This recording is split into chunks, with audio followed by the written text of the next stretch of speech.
Where exactly were you born? I was born in the Ivory Coast, which is in the west coast of Africa.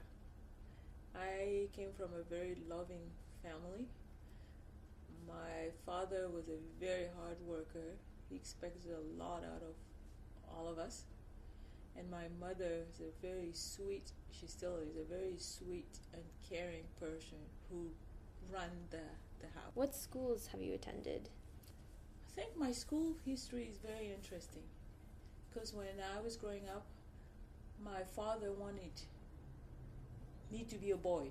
So I did everything that boys did so that I could just please and be my dad's right hand person. So we were very, very close. And then my dad didn't think that I should go to school because as a girl, he just felt like there's no point. So I went to my grandmother to ask my grandmother to tell my dad that I wanted to go to school. So she's the one who really lobbied for me, for my dad to finally say, okay, she can go to school. I love school. I started loving school from that point on. They created a new high school that was a scientific high school.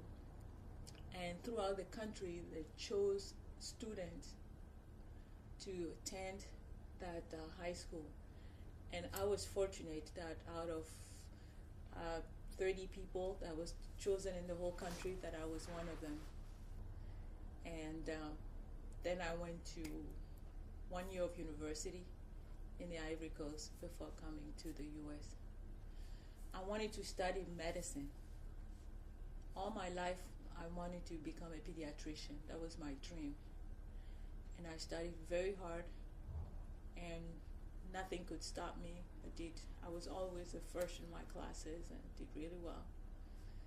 But when at the end of high school, the government selects students to go into different fields. It's not like here where you can say, I want to go in chemistry, I want to go in statistics, I want to go in medicine.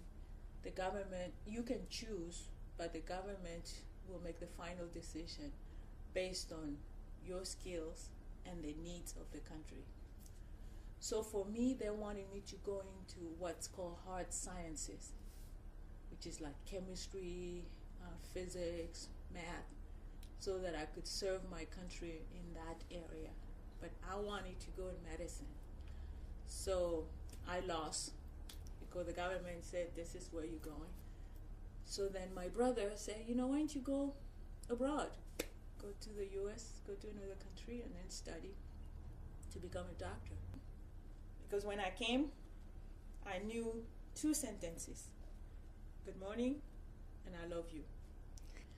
And then in 2000, I decided to study law. So now I have those 2 degrees, those 2 training that I'm trying to make the most out of. What was your biggest fear about coming to the US? Biggest fear was being far away. Distance was really the big thing. I love my home. I wanted to be next to my family. So coming to the US, when I looked at the map, I was like, oh my God, this is too far. And then the second thing was the language. I wasn't sure how I was going to deal with the language barrier.